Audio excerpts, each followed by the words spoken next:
I'd like to tell you about the strangest secret in the world. Some years ago, the late Nobel Prize-winning Dr. Albert Schweitzer was being interviewed in London, and a reporter asked him, "Doctor, what's wrong with men today?" And the great doctor was silent a moment, and then he said, "Men simply don't think." It's about this that I want to talk with you. We live today in a golden age. This is an era that man has looked forward to, dreamed of, and worked toward for thousands of years. But since it's here, we pretty well take it for granted. We in America are particularly fortunate to live in the richest land that ever existed on the face of the earth, a land of abundant opportunity for everyone. But do you know what happens? Well, let's take 100 men who start even at the age of 25. Do you have any idea what will happen to those men by the time they're 65? These 100 men who all start even at the age of 25 believe they're going to be successful. If you ask any one of these men if he wanted to be a success, he'd tell you he did. And you'd notice that he was eager toward life, that there was a certain sparkle to his eye, an erectness to his carriage, and life seemed like a pretty interesting adventure to him. But by the time they're 65, 1 will be rich. 4 will be financially independent.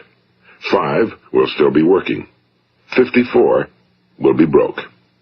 Now think a moment. Out of the 100, only 5 make the grade. Now why do so many fail? What has happened to the sparkle that was there when they were 25? What's become of the dreams, the hopes, the plans? And why is there such a large disparity between what these men intended to do and what they actually accomplished? When we say about 5% achieve success, we have to define success. And here's the best definition I've ever been able to find. Success is the progressive realization of a worthy ideal. If a man is working toward a predetermined goal and knows where he's going, that man is a success. If he's not doing that, he's a failure. Success is the progressive realization of a worthy ideal. Rollo May, the distinguished psychiatrist, wrote a wonderful book called Man's Search for Himself. And in this book he says, the opposite of courage in our society is not cowardice. It is conformity. And there you have the trouble today. It's conformity, people acting like everyone else without knowing why, without knowing where they're going. Now think of it. In America right now, there are over 18 million people 65 years of age and older. And most of them are broke. They're dependent on someone else for life's necessities. Now, we learn to read by the time we're 7. We learn to make a living by the time we're 25. Usually by that time, we're not only making a living, we're supporting a family. And yet by the time we're 65, we haven't learned how to become financially independent in the richest land that has ever been known. Why? We conform. And the trouble is that we're acting like the wrong percentage group, the 95 who don't succeed. Now, why do these people conform?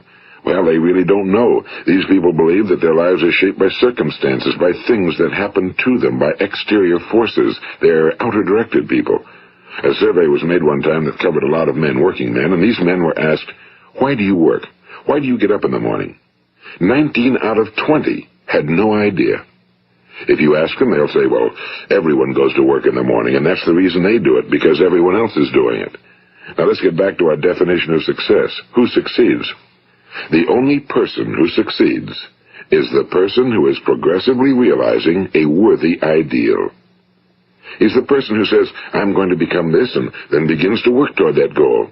I'll tell you who the successful people are. A success is the school teacher who's teaching school because that's what he or she wants to do. The success is the woman who's a wife and mother because she wanted to become a wife and mother and is doing a good job of it. The success is the man who runs the corner gas station because that was his dream. That's what he wanted to do.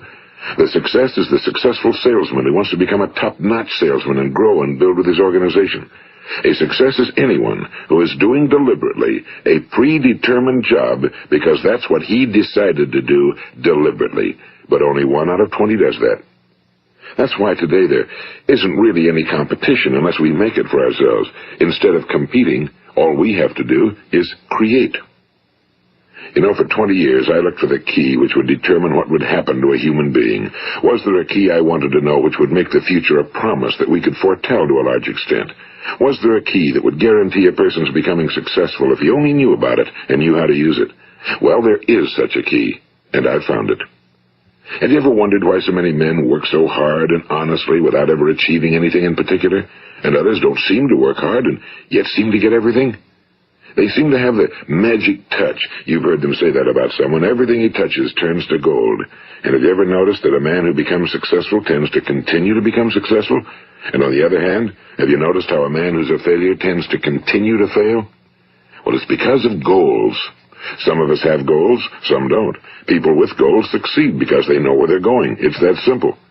Think of a ship leaving a harbor, and think of it with the complete voyage mapped out and planned. The captain and crew know exactly where it's going and how long it'll take.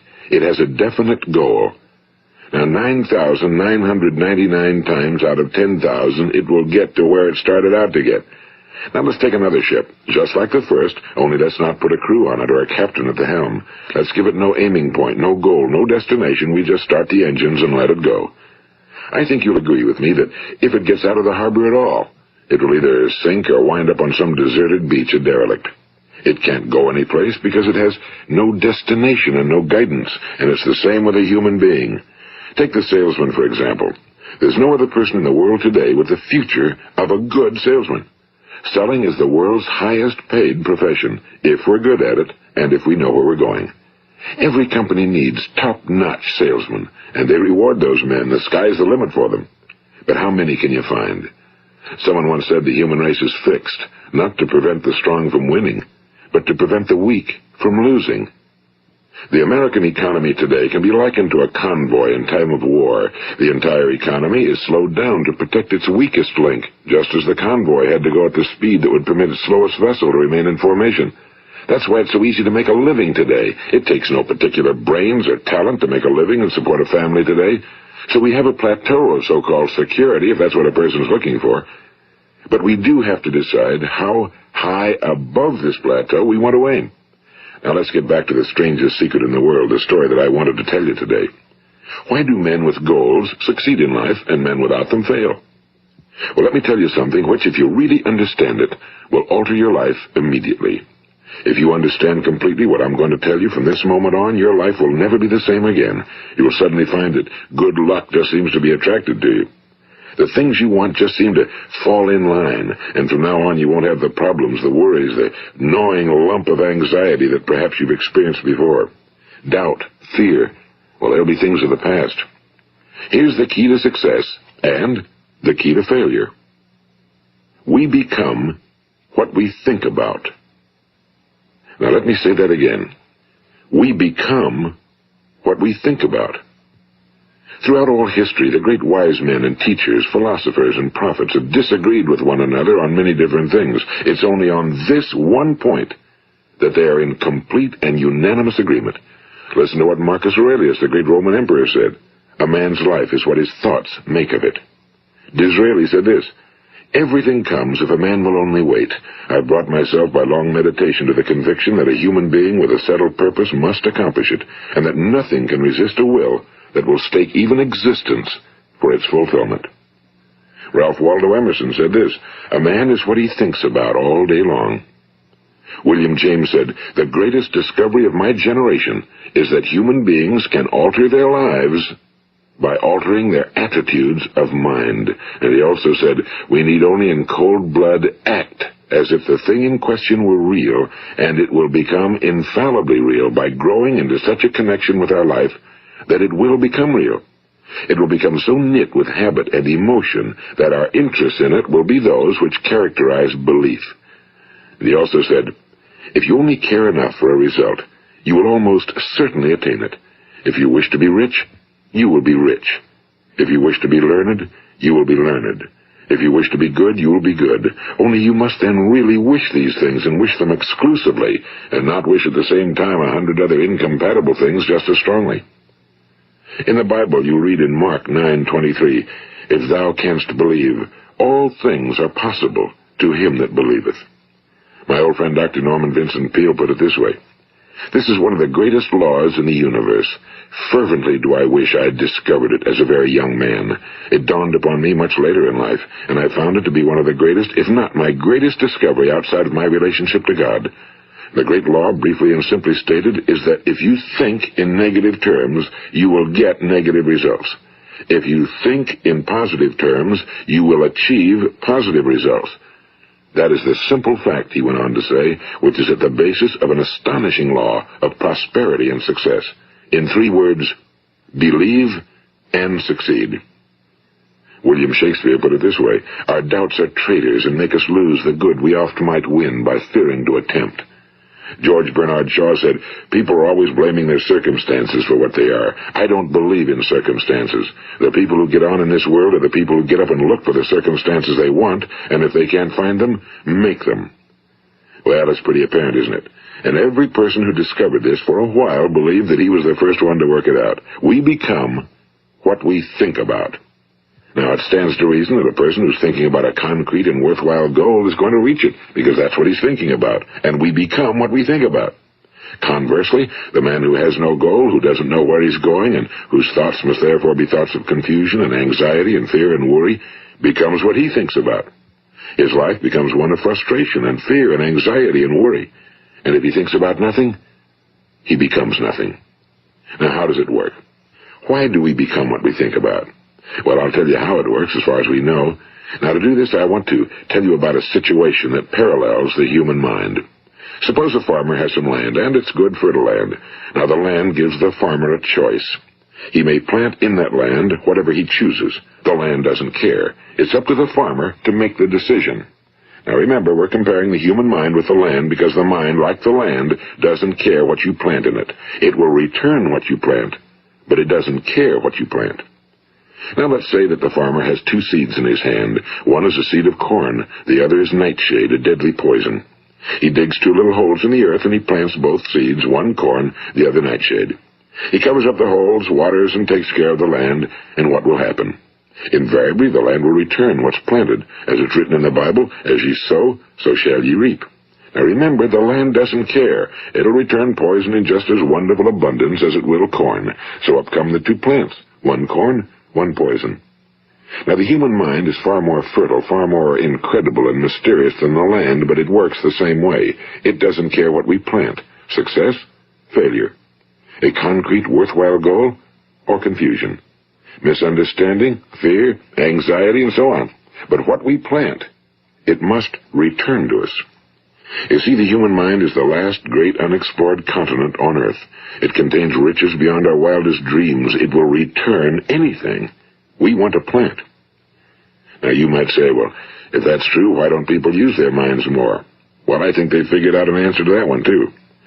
Our mind comes as standard equipment at birth. It's free, and things that are given to us for nothing we place little value on. Things that we pay money for, we value. The paradox is that exactly the reverse is true. Everything that's really worthwhile in life came to us free.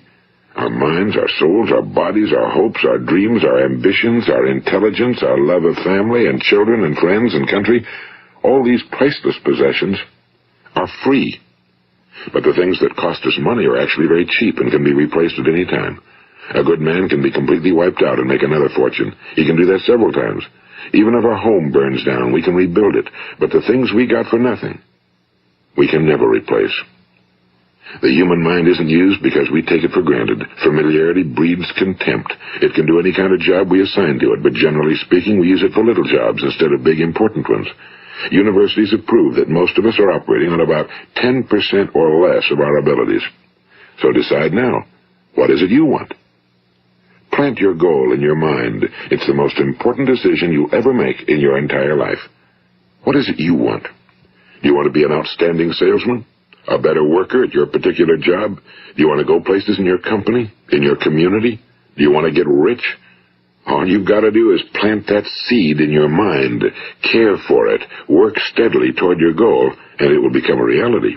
It not only will, there's no way that it cannot. You see, that's a law, like the laws of Sir Isaac Newton, the laws of gravity. If you get on top of a building and jump off, you'll always go down, you'll never go up, and it's the same with all the other laws of nature. They always work.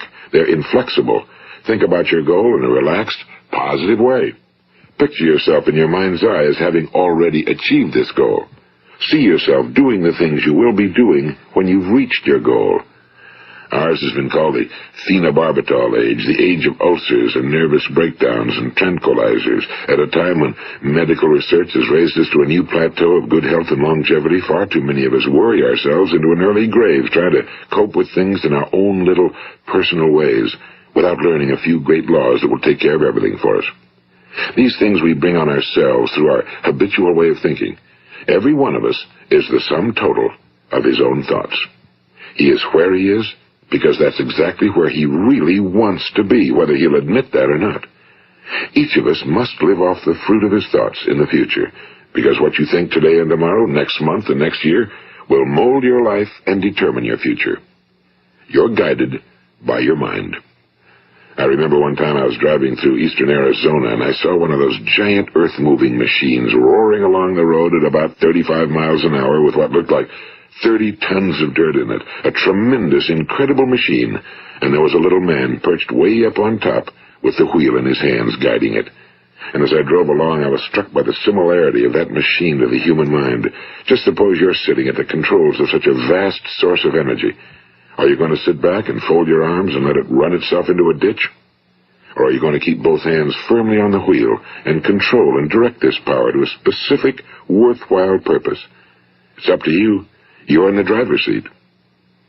You see, the very law that gives us success is a two-edged sword. We must control our thinking. The same rule that can lead a man to a life of success, wealth, happiness, and all the things he ever dreamed of for himself and his family.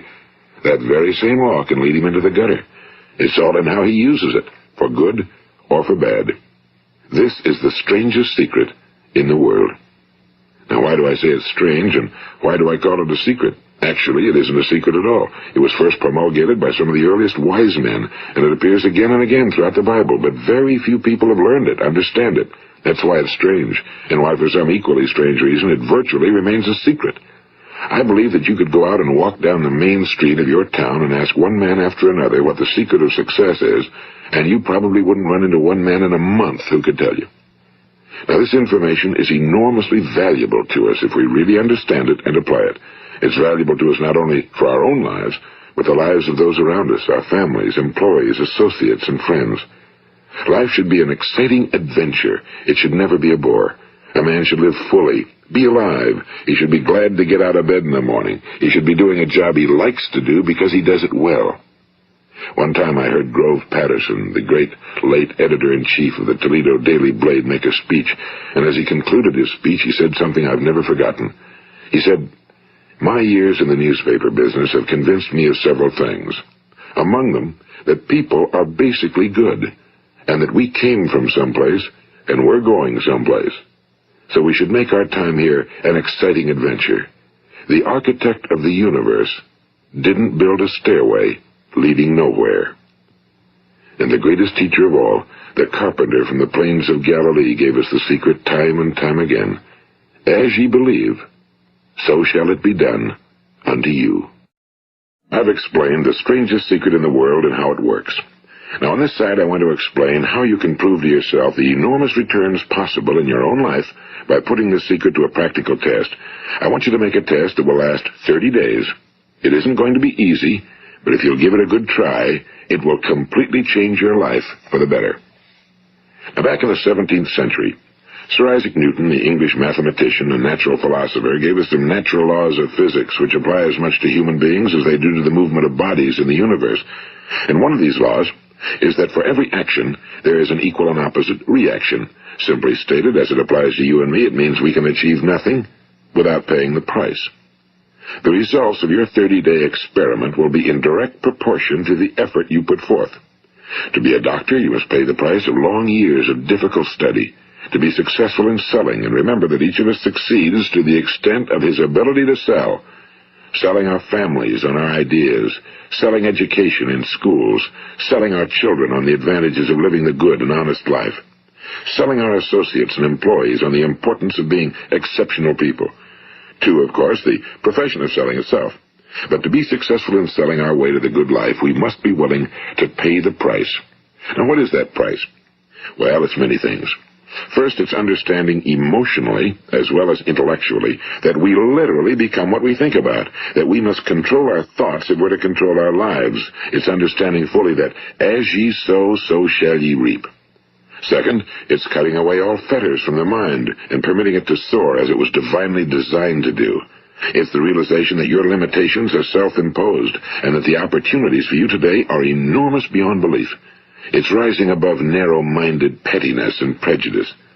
And third, it's using all your courage to force yourself to think positively on your own problem, to set a definite and clearly defined goal for yourself, to let your marvelous mind think about your goal from all possible angles, to let your imagination speculate freely upon many different possible solutions, to refuse to believe that there are any circumstances sufficiently strong to defeat you in the accomplishment of your purpose, to act promptly and decisively when your course is clear, and to keep constantly aware of the fact that you are, at this moment, standing in the middle of your own acres of diamonds, as Russell Conwell used to point out.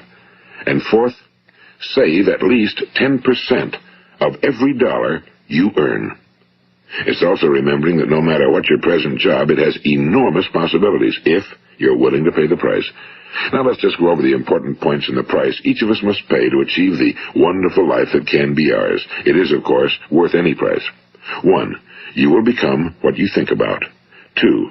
Remember the word imagination and let your mind begin to soar. 3. Courage. Concentrate on your goal every day. 4. Save 10% of what you earn. And 5. Action. Ideas are worthless unless we act on them. Now, I'll try to outline the 30-day test I want you to make. Keep in mind that you have nothing to lose by making this test and everything you could possibly want to gain. There are two things that may be said of everyone. Each of us wants something, and each of us is afraid of something. I want you to write on a card what it is you want more than anything else. It may be more money. Perhaps you'd like to double your income or make a specific amount of money. It may be a beautiful home. It may be success at your job. It may be a particular position in life. It could be a more harmonious family. Each of us wants something. Now write down on your card specifically what it is you want. Make sure it's a single goal and clearly defined. You needn't show it to anyone, but carry it with you so that you can look at it several times a day. Think about it in a cheerful, relaxed, positive way each morning when you get up, and immediately you have something to work for, something to get out of bed for, something to live for. Look at it every chance you get during the day and just before going to bed at night. And as you look at it, remember that you must become what you think about, and since you're thinking about your goal, you realize that soon it will be yours. In fact, it's yours really the moment you write it down and begin to think about it. Look at the abundance all around you as you go about your daily business. You have as much right to this abundance as any other living creature. It's yours for the asking. Now we come to the difficult part. Difficult because it means the formation of what is probably a brand new habit, and new habits are not easily formed. Once formed, however, it will follow you for the rest of your life. Stop thinking about what it is you fear. Each time a fearful or negative thought comes into your consciousness, replace it with a mental picture of your positive and worthwhile goal. And there will come times when you'll feel like giving up. It's easier for a human being to think negatively than positively. That's why only 5% are successful. You must begin now to place yourself in that group. For 30 days, you must take control of your mind. It will think about only what you permit it to think about. Each day for this 30-day test, do more than you have to do. In addition to maintaining a cheerful, positive outlook, give of yourself more than you've ever done before. Do this knowing that your returns in life must be in direct proportion to what you give. The moment you decide on a goal to work toward, you're immediately a successful person. You are then in that rare and successful category of people who know where they're going. Out of every 100 people, you belong to the top 5. Don't concern yourself too much with how you're going to achieve your goal. Leave that completely to a power greater than yourself. All you have to do is know where you're going. The answers will come to you of their own accord and at the right time. Remember these words from the Sermon on the Mount, and remember them well. Keep them constantly before you this month of your test. Ask, and it shall be given you. Seek, and ye shall find. Knock, and it shall be opened unto you. For every one that asketh receiveth, and he that seeketh findeth, and to him that knocketh it shall be opened. It's as marvelous and as simple as that. In fact, it's so simple that in our seemingly complicated world, it's difficult for an adult to understand that all he needs is a purpose and faith. For 30 days, Do your very best. If you're a salesman, go at it as you've never done before, not in a hectic fashion, but with the calm, cheerful assurance that time well spent will give you the abundance in return you deserve and want. If you're a homemaker, devote your 30-day test to completely giving of yourself without thinking about receiving anything in return, and you'll be amazed at the difference it makes in your life. No matter what your job, do it as you've never done it before for 30 days. And if you've kept your goal before you every day, you'll wonder and marvel at this new life you've found. Dorothea Brand, the outstanding editor and writer, discovered it for herself and tells about it in her fine book, Wake Up and Live. Her entire philosophy is reduced to the words, act as though it were impossible to fail. She made her own test with sincerity and faith, and her entire life was changed to one of overwhelming success.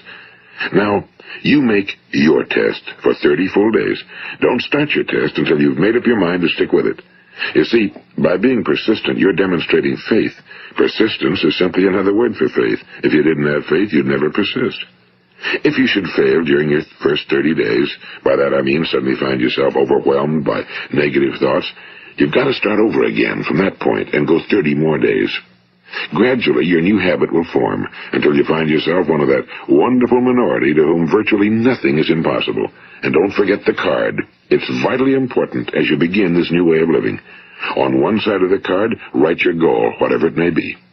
On the other side, write the words we've quoted from the Sermon on the Mount. Ask, and it shall be given you. Seek, and ye shall find. Knock, and it shall be opened unto you. Nothing great was ever accomplished without inspiration. See that during these crucial first 30 days, your own inspiration is kept at a peak. And above all, don't worry. Worry brings fear, and fear is crippling. The only thing that can cause you to worry during your test is trying to do it all yourself. Know that all you have to do is hold your goal before you. Everything else will take care of itself.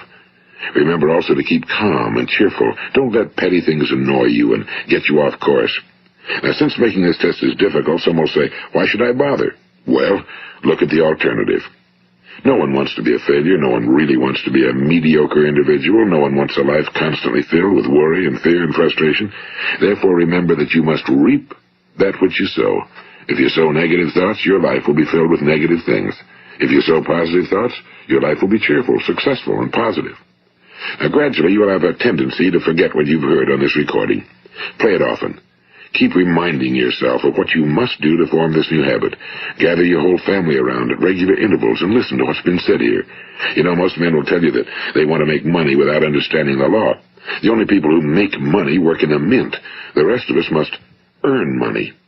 This is what causes those who keep looking for something for nothing or a free ride to fail in life. The only way to earn money is by providing people with services or products which are needed and useful. We exchange our time and our product or service for the other man's money. Therefore, the law is that our financial return will be in direct proportion to our service. Now, success is not the result of making money. Making money is the result of success, and success is in direct proportion to our service. Most people have this law backwards. They believe that you're successful if you earn a lot of money. The truth is that you can only earn money after you're successful. It's like the story of the man who sat in front of the stove and said to it, give me heat, and then I'll add the wood. How many men and women do you know, or do you suppose there are today, who take the same attitude toward life? There are millions.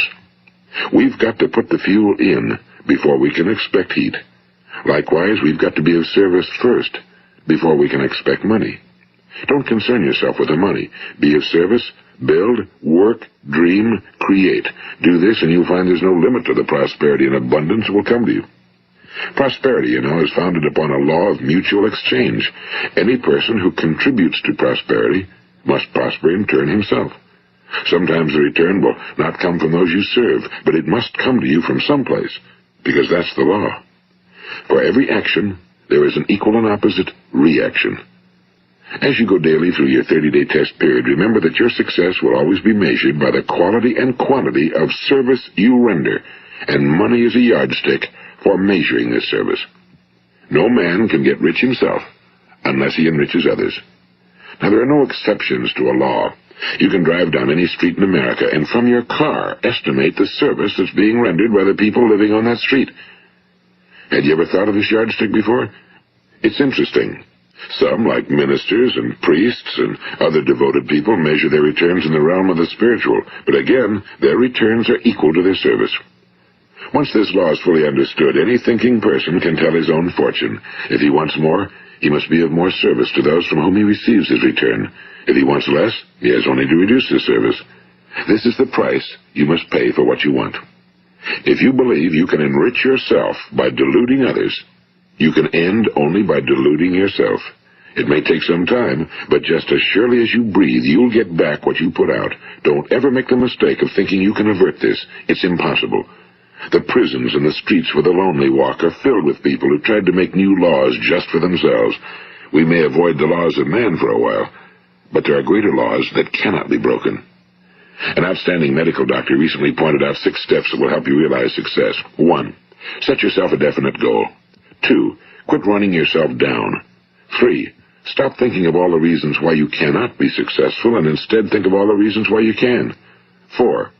Trace your attitudes back through your childhood and try to discover where you first got the idea you couldn't be successful, if that's the way you've been thinking. 5. Change the image you have of yourself by writing out a description of the person you would like to be. And 6. Act the part of the successful person you have decided to become. The doctor who wrote those words is a noted West Coast psychiatrist, Dr. David Harold Fink. Do what the experts since the dawn of recorded history have told you must do. Pay the price by becoming the person you want to become. It's not nearly as difficult as living unsuccessfully. Make your 30-day test, then repeat it again, and each time it will become more a part of you until you'll wonder how you could ever have lived any other way. Live this new way and the floodgates of abundance will open and pour over you more riches than you may have dreamed existed. Money? Yes, lots of it. But what's more important, you'll have peace. You'll be in that wonderful minority who lead calm, cheerful, successful lives. Start today. You have nothing to lose, but you have a whole life to win. This is Earl Nightingale, and thank you.